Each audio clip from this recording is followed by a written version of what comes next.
Please stand by. Excuse me, I'm talking. It's coming. It's coming. It's coming. It's coming. What is your name? I am Jay Ramone, and this is the Jay Ramone Podcast.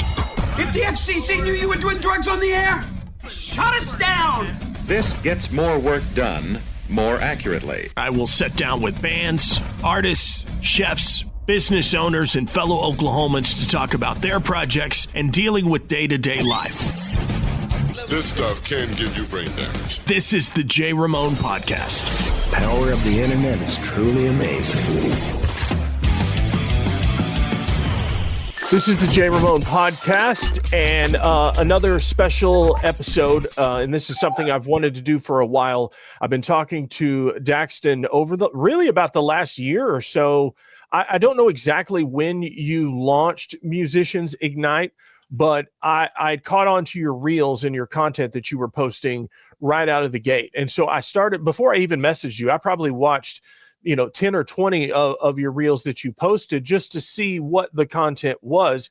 And I was completely blown away at the amount of content that you are giving musicians and bands to use freely. Thank you, man. I appreciate that. Yeah, that was one of the goals when I initially created Musicians Ignite. Was I had seen enough musicians that had been kind of burned by the business like I had. And they would come up to me and ask me questions like, what would you do in this situation? What would you do in this situation? And at first, it just kind of started as a little thing I did on the side just to help artists who asked me questions. But then after a while, in my own research, I started figuring out the systems that other artists were using. And then I was also just figuring out the systems that business, generally speaking, use. So I found that the things that were actually the most successful for musicians were things that applied to every business. And that just led me down the pathway of like understanding entrepreneurship. That is the way forward that musicians need to actually get some results. It's not hoping and praying that a label comes and saves you, right? Or that somebody comes and saves you. Those days are gone, my friend. Long gone. Labels are looking for a return on investment just as much as you are. They're looking for somebody who's instantly going to hit the ground running and move units, because that's the name of the game. They are a for-profit business. They're not trying to escalate the arts. They are trying to make a profit. 100%. And that's a big thing that people don't seem to understand, is that nowadays labels are like the sharks in Shark Tank. Absolutely. You're supposed to come to them with a business. And what's the first question all these sharks ask? So how much money are you making? Right. And so for us to assume in today's world that labels are going to come build something for us or fund us is just a completely outdated idea. They're looking for us to build a business and then come to them and say like, hey, I've got this. I've got X amount of monthly listeners. I'm making this amount of money a year with it. Can we scale this? And then they can decide whether they want to invest in us or not. But what I've always found ironic, this is the thing that I want everyone watching this who's a musician to understand. If you have the skills to build your music business to the point where a label would consider investing in you, then that's evidence that you have the skills that you could scale this without them pretty much. Now, again, there's like levels to this. Sure, if you want to get to the top 0.0001% of musicians, you probably will have to have a label. If you want to be the Rolling Stones or Garth Brooks and selling out multiple stadiums in the same city, multiple nights in a row, you are going to have a team around you. Without question, there is going to be a team.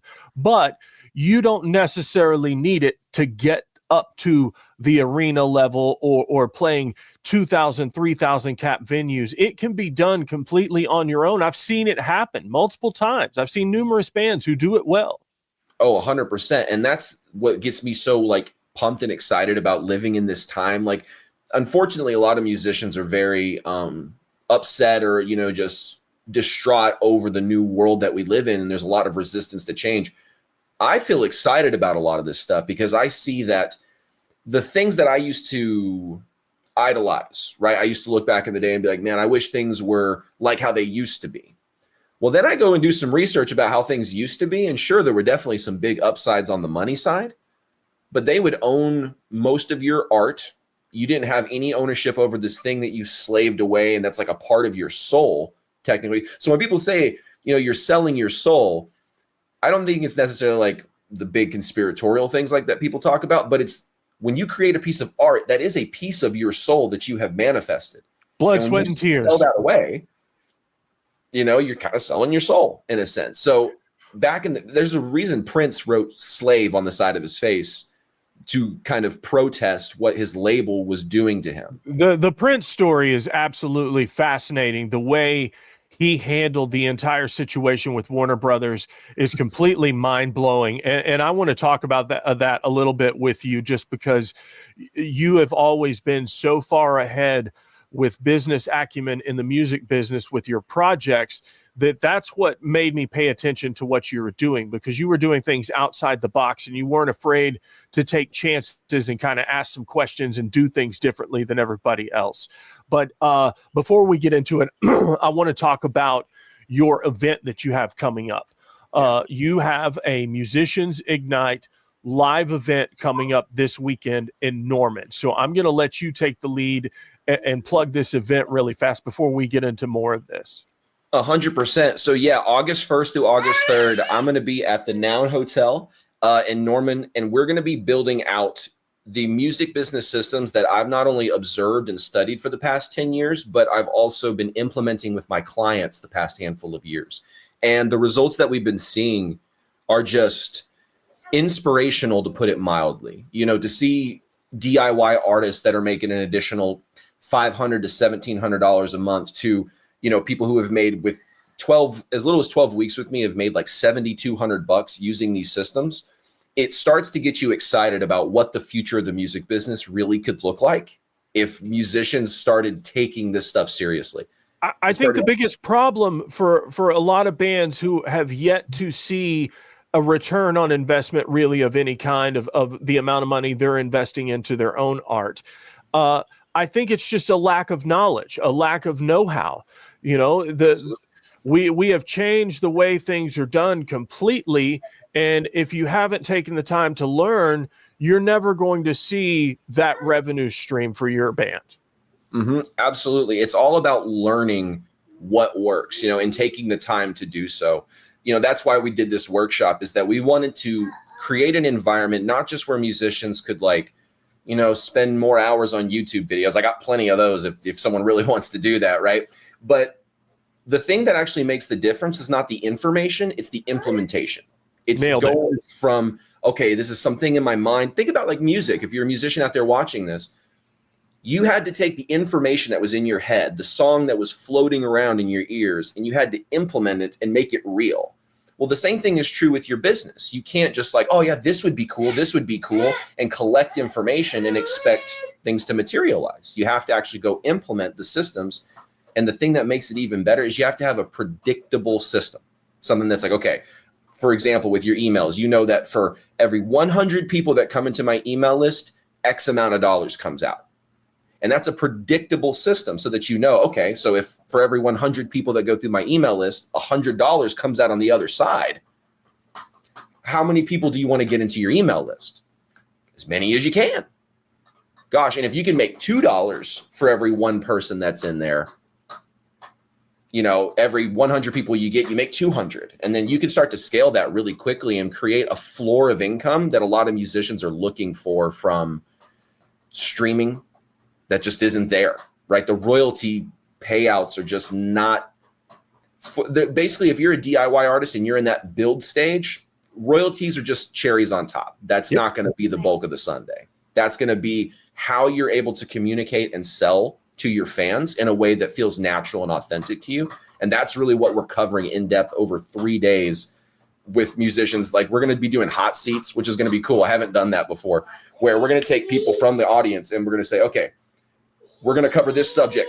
Come up here. What's your project name? Who's your ideal fan? And we're going to build it for them in front of everybody else. That's right. He's excited about the trains.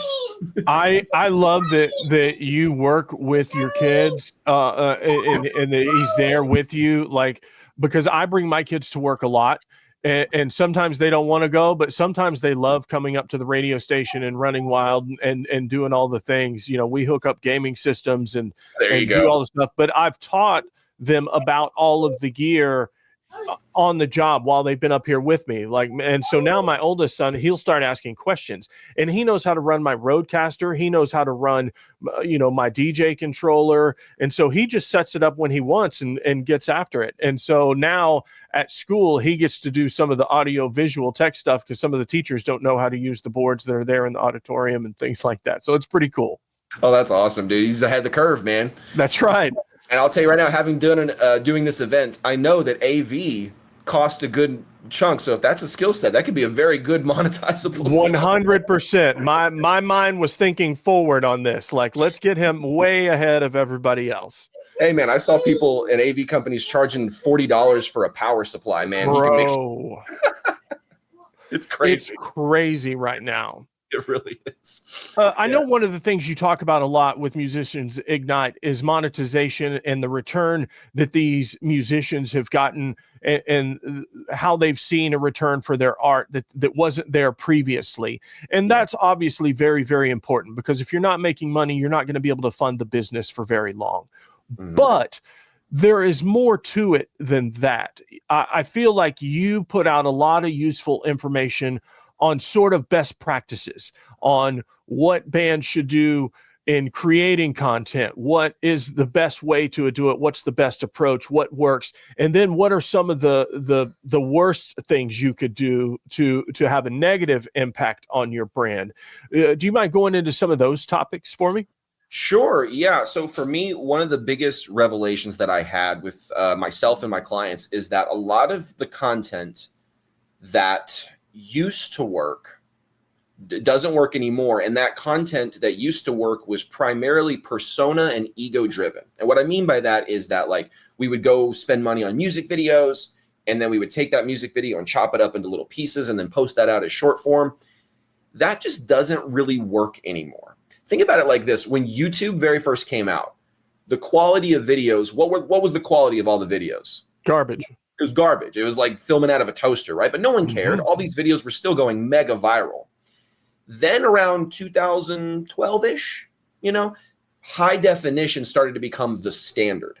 And so it sort of broke the pattern, like all this lo-fi viral videos. And then all of a sudden I'll tell you exactly what it was. High definition video equipment was now available to consumers rather than just the pro level. You could walk into Best Buy or Target or Walmart or any big box store and buy a high definition camera right off the shelf as somebody who knew nothing about it. And that's really when the game changed. And then it just escalated with OBS and CapCut and Premiere and all of the software that comes with it. Now kids are learning how to use that in school, and us adults had to play catch up on the fly. And then AI is accelerating the ability for people to create this kind of stuff. So here's the cool thing, though, that if we understand psychology, because I'm a huge psychology nerd. So what happens is pattern interruption is an important part of marketing, but it's how we get people to stop scrolling and pay attention is a pattern interrupt. Well, when YouTube made that shift to high definition, that became the new pattern. At first, it broke the pattern. Look at all this lo-fi stuff, and now there's some stuff that's hi-fi that sticks out. Well, that became the norm. And then what happened is like all the grifters and sharks started invading the space. And now consumers sort of like, they see super polished content and their walls go up. Instantly. They're like, this looks all high definition. Are they going to try to sell me something? Right? That's the instant first reaction that most people have to high definition content. So the thing that is guaranteed to be like not successful with your content is posting that stuff that's very ego driven, persona driven, and super like high definition. What stuff. do you remember about music videos from the early 2000s? What do I remember about it? Like, are you talking about like making them? Just visually. Oh, just visually. Lots of, band performances. There were stories, we're trying to tell a story through it. Like back when I was growing up, I really liked that music videos tried to personify the story of the music. So the one that pops to mind is Savin' Me by Nickelback, where everyone's got a countdown timer of how long they have to live, but this one guy's the only person that can see that, so he can see how long people have to live, was such an interesting video concept. And so that story is what drove, at least me, through the entire thing. Now, sometimes there was like just straight up performance videos, hey, we're in like a basement and we're just rocking out. That stuff's cool too. But yeah, to me, the storylines were the things I always gravitated to that made me go like, oh, this is an amazing music video. That's what separated the good ones from the amazing ones, in my opinion. What I remember is the excess, the over and indulgence. That's the era of MTV Cribs, where you wanted to see bling, you wanted to see private jets, and all of this allure of sex, drugs, and rock and roll and mountains of cash. But once we got older and became adults and I started working in radio and the music industry, I learned that was all BS. That a lot of those cars on Cribs were leased. Those houses and mansions were leased. The literal houses. Yeah, those cars in the videos and stuff were leased or rented for the video. That watch from Jacob the jeweler was on loan. That wasn't something that they owned. And so it personified this fake air of like we're above everything else. Whereas now we're back down to reality of what it's really like. And we're starting to see content creators not only not have any production values in their content, they're almost roughing it up a little bit intentionally to try and get some views. That's right. Because that is the new thing that fans are looking for. Fans want authenticity. They want you to be you. And so there's, for example, social media marketing agencies, they have, thousands of clients that are posting multiple times a day. So you can see the math starts to really get big on that. And what they have discovered is that the biggest differentiator between a successful piece of content and a not successful piece of content, it's not the quality of your video anymore, right? It's basically the headline or the hook. You can have a kind of low quality video, like I just put my phone in the corner and did something, but if that headline that you put over the video gets the viewer locked in, you can have a good piece of content. And we go really in depth with this at the event, but I'll share kind of some really good stuff here. If you can think of your headlines in 3 buckets: cold, warm, and hot. Okay, think about it like this. If someone is a huge fan of you, they're hot, right? They're like burning hot. They love your stuff. You don't got to do much with your headlines. You could just say like, hey, new song is available. Go listen to it right now. And they're like, cool, it's out. Let's go listen. You got the new thing. They've already been waiting on that. They're waiting for it. They're in the stands like, when are you going to put out the next thing, right? Mm-hmm. Well, the warm bucket, they may be in that genre that you play in. They may be fans of that genre. They may know you or have seen you, but they're not connected, right? So the way that you communicate to just those 2 buckets alone is completely different.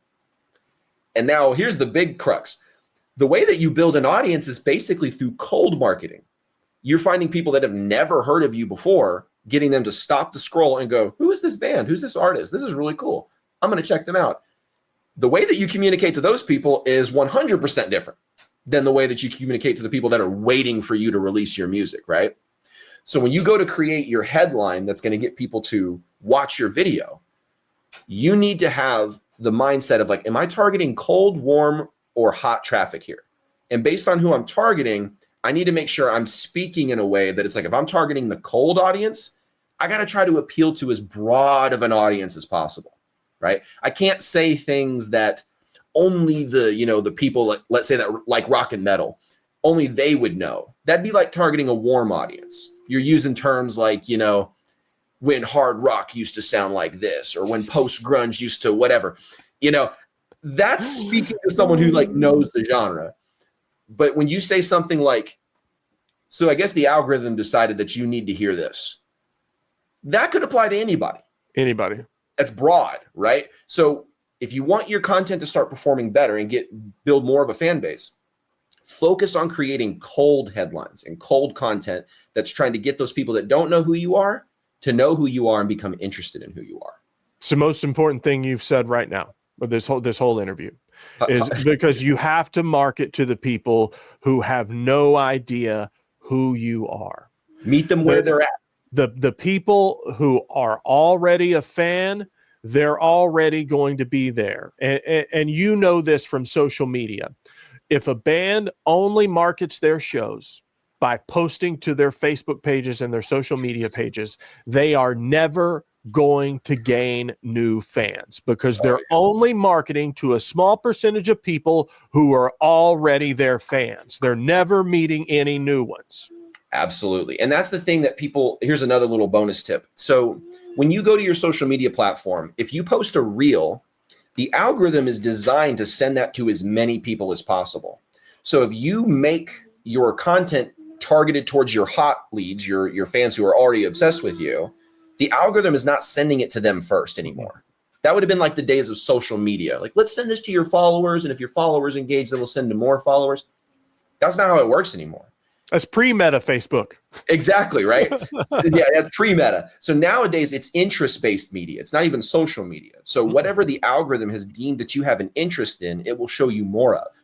And so when that algorithm sends your video out to a cold audience and you're speaking to them like they're a warm or hot audience, it's obviously not going to connect.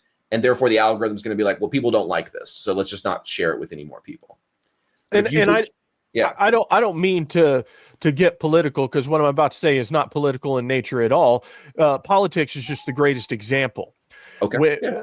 I feel like we're in this frenzy right now where everybody is butting heads and combative rather than communicative and talking amongst each other to come up with a solution. And part of that problem is the algorithm, because the people who are on whatever side you're on, left, right, middle, it does not matter. Whatever side you're on, if you're engaging in content that aligns with your views on social media, the intro media is going to feed you more of that content that is aligned with your views. So whatever side you're on, you're only getting fed stuff that is aligned with your views. You're never seeing the other side. That's why we have this mindset of I'm always right, everybody else is always wrong.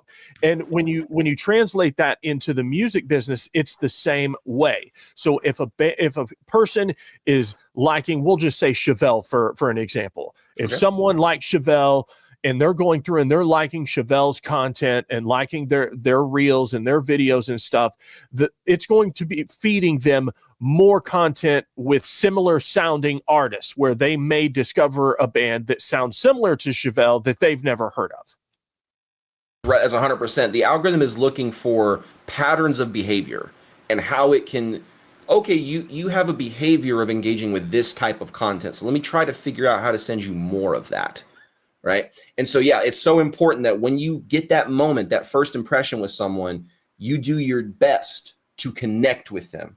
And the way that you connect with that is really understanding marketing psychology. Like that's one of the things that when we talked about, the stuff that doesn't perform well is very ego and persona driven.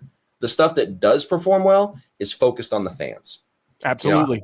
I use the example, you're a country artist. Listen, your fan, their truck just broke up with them for their horse. And so you got to, I'm just kidding. You got to write something that resonates with their lived experience, basically. So I use that as a fun, cheeky example. But if you really spend like an hour, you're not that far off, though, Daxton. Yeah, it was tongue in cheek and kind of humorous, but you're not that far off. When you look at what is popular on television right now, Yellowstone, and what's the show that Billy Bob Thornton was in? Landman. Those two shows in particular really exploded the careers of several artists in that red dirt Texas country Americana genre, so much so that some of those artists are getting mainstream radio play on like Nashville country style radio stations because the fan base has gravitated to its authenticity. 100%. I want to give an example. It's kind of in a different genre, but there's a Christian artist named Forrest Frank, and Forrest is completely DIY. He has no label backing. He has none of that, right? He just figured out the social media game. He figured out the content game of like, how do I communicate to this group of people that I want to be my fans, but doesn't really know me, right? He figured out how to do that. He waited, and he did his first headlining tour and he sold it out. Every date sold out completely. That's the kind of stuff that we used to say, like, oh yeah, that's reserved for the Justin Timberlakes and the top 0.01%. This is an artist with no backing. The only backing is his fans. And he's got enough backing that he can go sell out arenas. And not only that, it's not like that thing that you see, which is unfortunate, where an artist blows up on TikTok because their song becomes part of a meme. Mm-hmm. And then the audience doesn't really know the song. They know that clip of the song that's featured in the meme. Yep. This is not that. People are at these Forrest Frank shows and they are singing along to every lyric of the song. You know, granted, it's about something that's kind of a very deep value rooted thing, but he's speaking to them in a way that resonates. He's speaking to them in a way that gets them to actually want to engage. And here's the thing, that Christian music market is even harder to break into mainstream wise DIY. Yeah, people don't realize there's a huge infrastructure in that market. Big time. It's far beyond the other secular genres of music, and I had no idea until I started doing this. You know, when you see how layered it is, it's pretty mind-blowing. And that's the kind of stuff that I talk about in my videos of, like, there's a difference between the music business and the music industry. The music industry, those are the institutions, right? So industry, institutions, good way to remember that.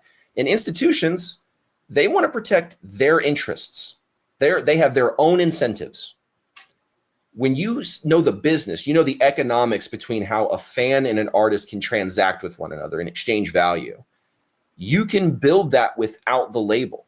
You can build, because that's what's really missing in a lot of artists' businesses. How do I connect to my fan and provide them value in such a way that they actually desire to listen to the music, learn the music, buy the merch, support, basically, right?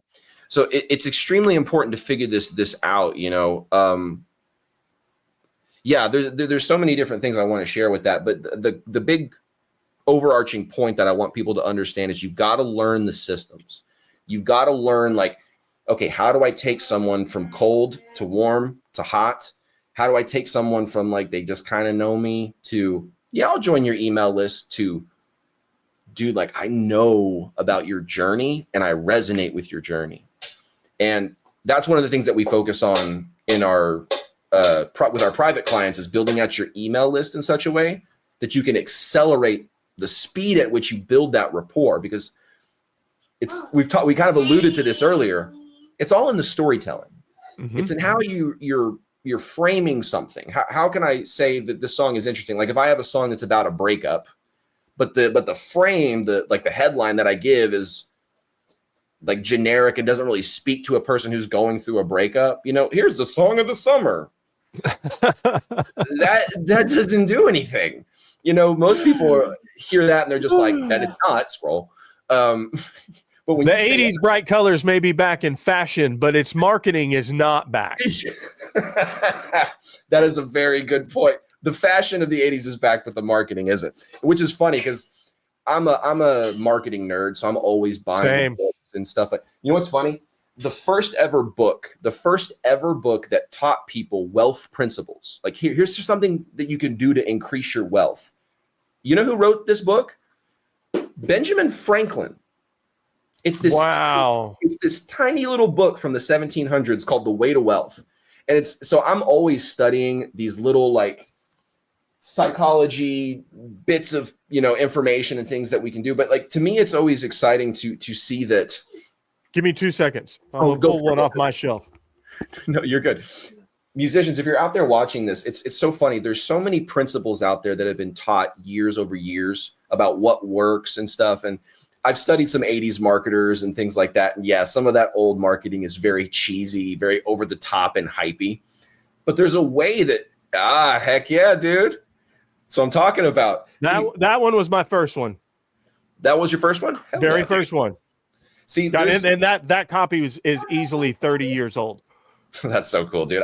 That's funny. I have a Tony Robbins book that I've lent one of my clients. I know him around, and it was a used book from the 80s, or the 90s. So he's got that, like, that hair that's stiff as a board because of all that hairspray, all the gel, all that kind of stuff. Oh, dude, it's so funny. Like, I love that book. It's called Awaken the Giant Within. That was a book, by the way, that absolutely like took me from like a sad, apathetic musician who's like, I don't know how this is going to work, but whatever, to pretty much who you see today. So if you ever see me on your social media feed and you're like, God, Dax is just annoying the crap out of me, go blame Tony Robbins. Okay. It's his fault. So, no, I'm just kidding. But that is such a powerful thing of studying and learning how marketing works. And I was telling your viewers when you were taking that break there, I've studied the marketers of like the 80s, and there's a lot of great psychology things that they used, but the way they presented it was based on the context of the time,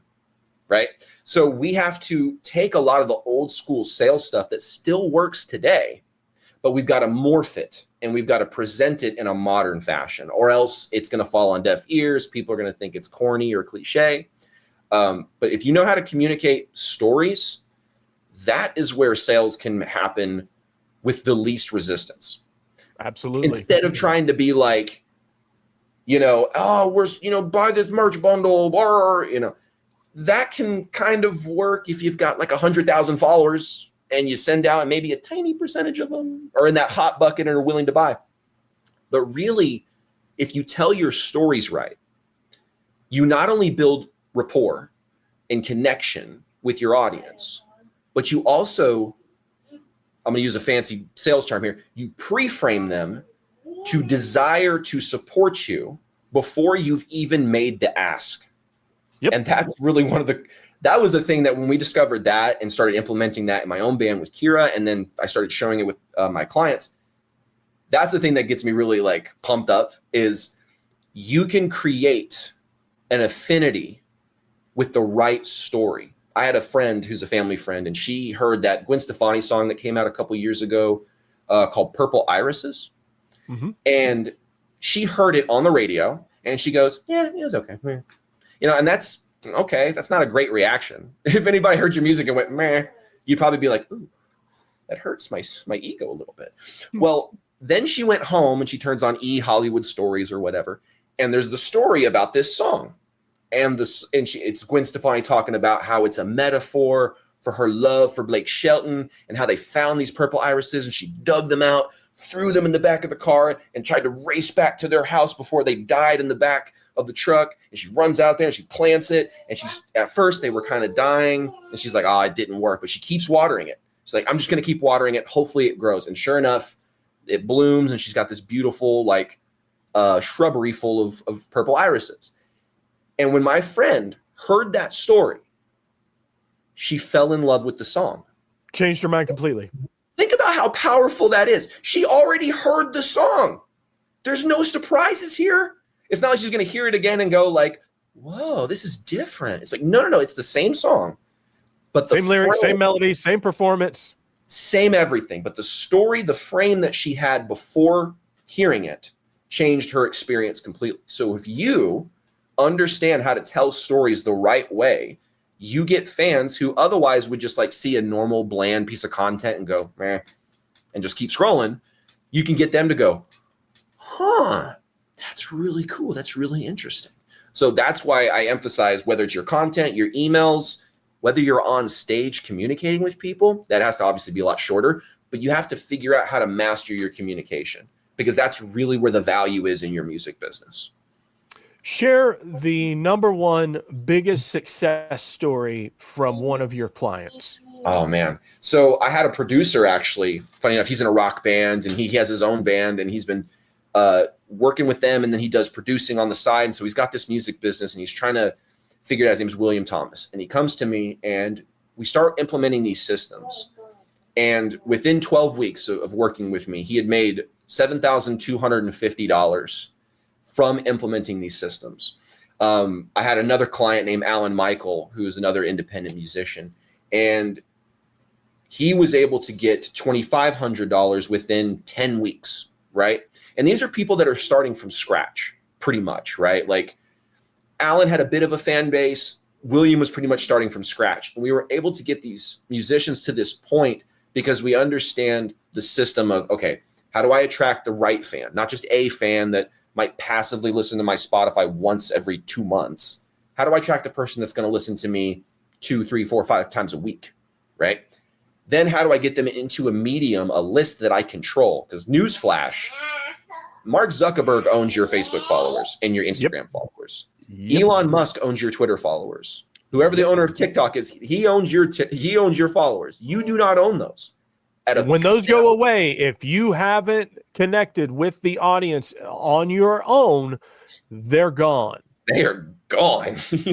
And that's the thing, is all it takes is one little Thanos snap from any one of these platforms to just say, I don't like your profile. Bam, you're done. Bam. It's gone. All that work, all those hours that you stressed about your content are for nothing. Unless you figure out how to drive them from social media, which is what in marketing we would call top of funnel, and you drive them down into the email list where now you control it. Put it this way.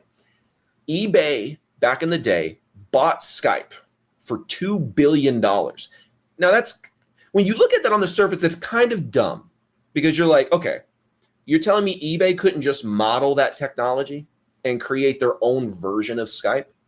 They totally could have. But what did they buy?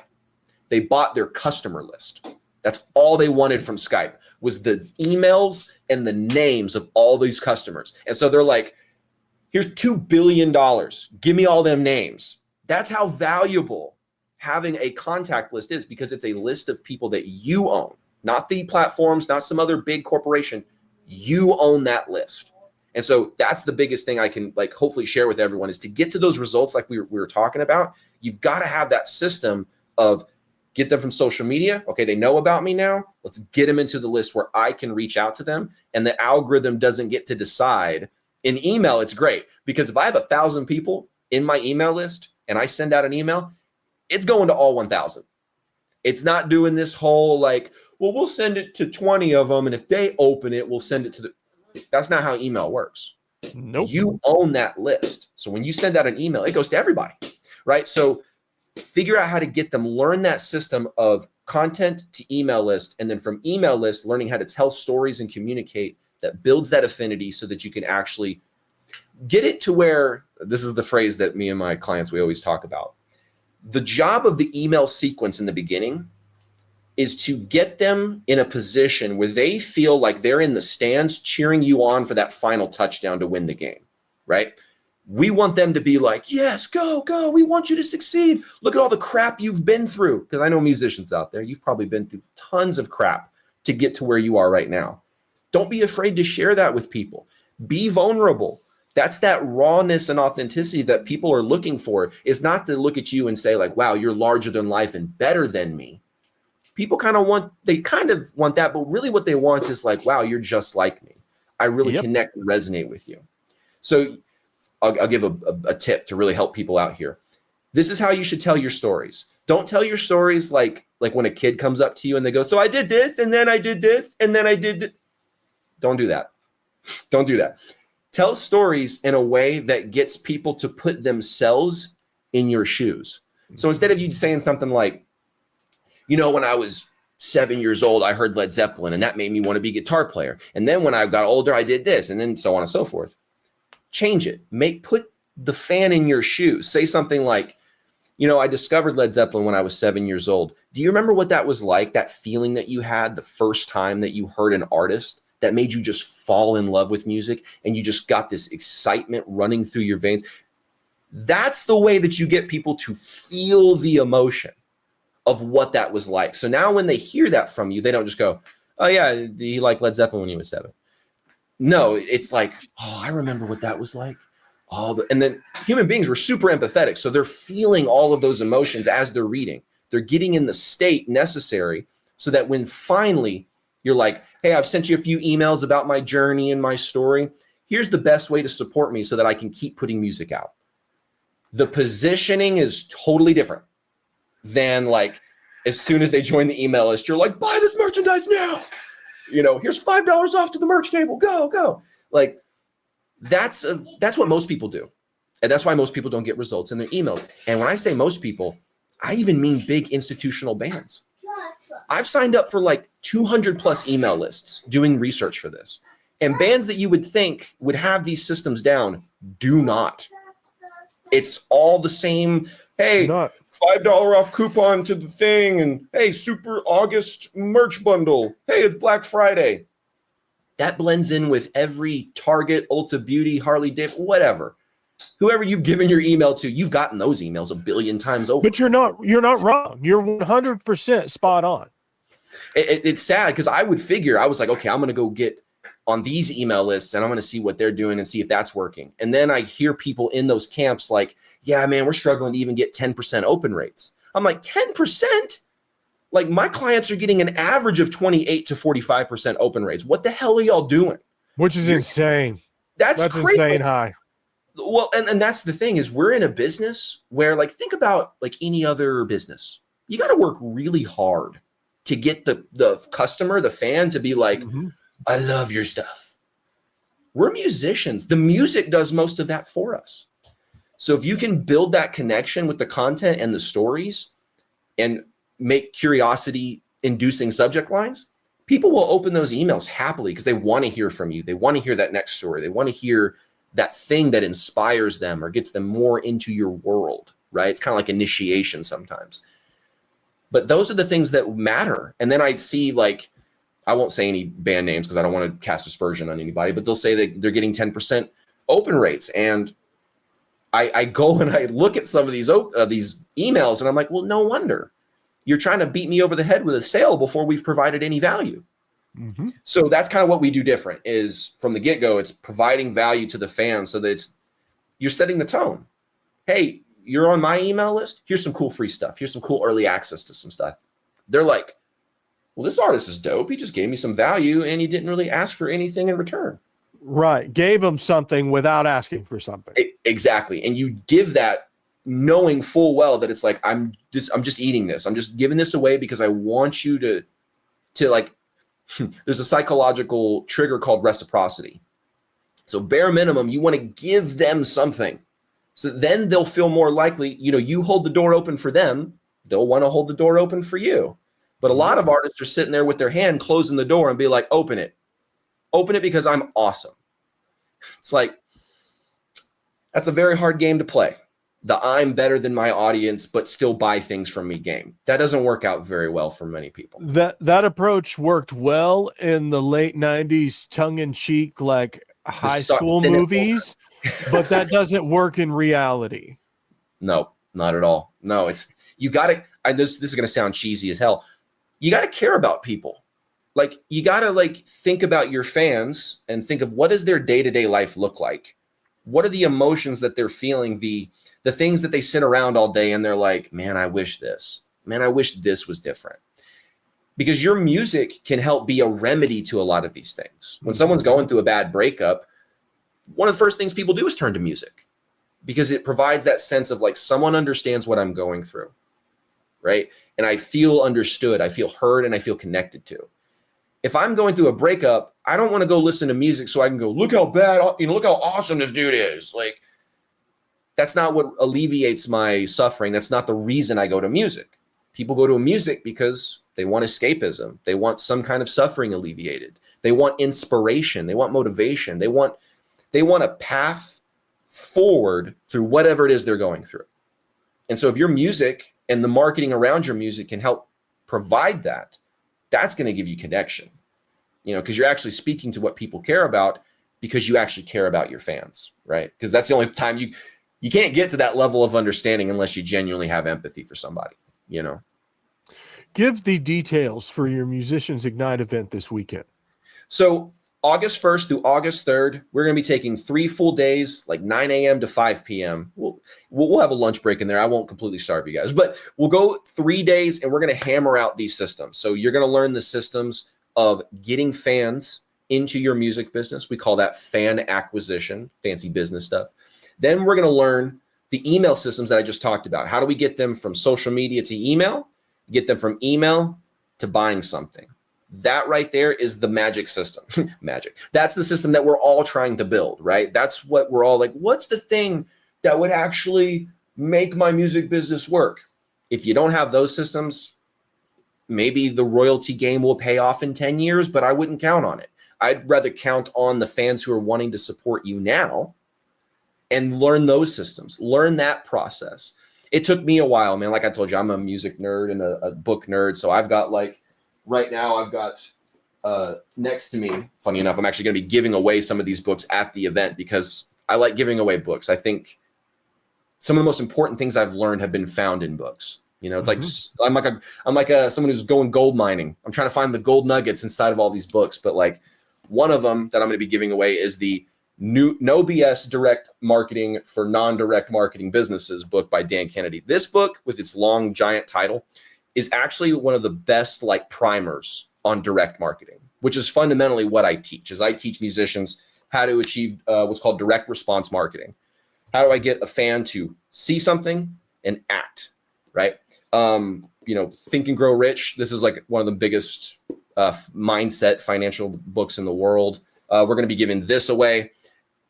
All this kind of stuff because I want people to leave these events and I want them to not only have the knowledge that's going to equip them to do well, but through these 3 days, I'm going to be working with you so that you can build it.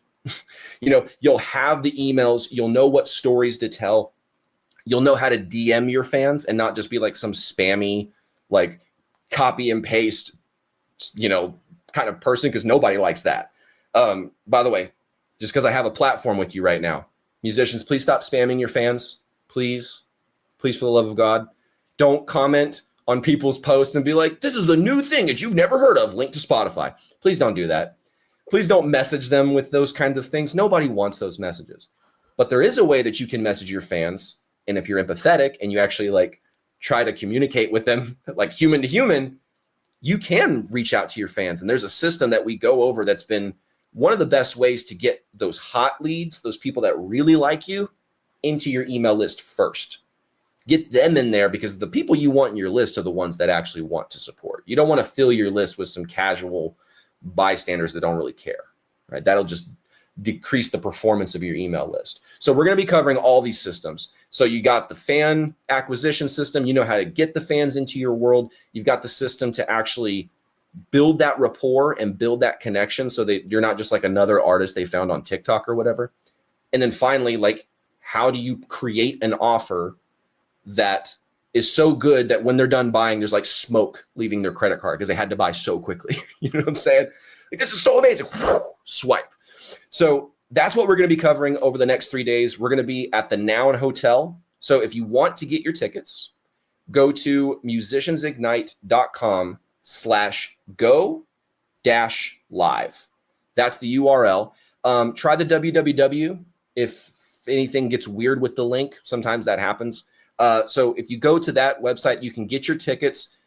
We're doing it tomorrow. Friday is August 1st. So we're going to dive into it. So if this is something that you've been wanting to do, you've been trying to figure out how the music business should work, and you want some clarity and some confidence in what you're doing, this is where you need to be this weekend. Call your boss, tell him you got to take a day off on Friday so that you can make this thing, because the stuff that you learn, even on day 1 and day 2, you'll learn the things that will not only pay for the whole ticket to be there, it'll pay for the day that you missed at work, and it'll pay for things 10x going forward, right? So if you're genuinely serious about turning your music into a business, come hang out with me this weekend, get your tickets, because we're going to be changing the people who've already got their tickets. We're going to be changing their music business forever. And I can't wait to do it. So I hope I get to do that to you guys too. Jackson, thank you so much for taking the time to do this. And I look forward to doing this again when you have more success stories to talk about. Absolutely, Jay. I always appreciate talking to you, man. And I can't wait to share more of those stories with you, man.